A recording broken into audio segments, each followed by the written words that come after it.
Hey, we're in the field here looking at some corn that was planted on April 10th. Previously, Corey and I did an easy insights update on soil temperature and moisture.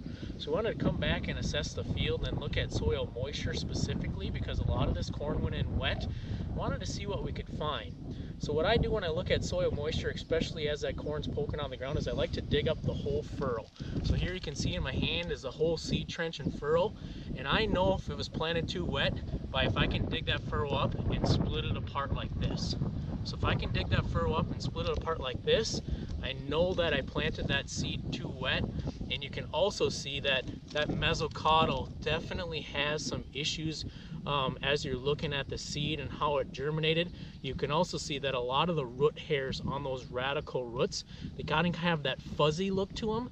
That means that they're trying to grab for soil, they're trying to grab for anything but air, but there's that air space that was trapped in there of when that seed was put in and the closing wheels compacted again. So some issues to look for if you're seeing a lot of this in furrow or furrow compaction, sidewall smearing, so we call it, is to look for uneven emergence, because that's going to be affected by the seed to soil contact component. But then also look for any kind of corkscrewing or any kind of floppy corn syndrome, which is the radical root in the seminal roots not coming out and those nodal roots not locking in. So you get this floppy corn as that furrow dries out and opens up. So far in the field, I'm not seeing any of that today, but there's definitely some indication that in some spots that soil moisture was a little too wet to be planting.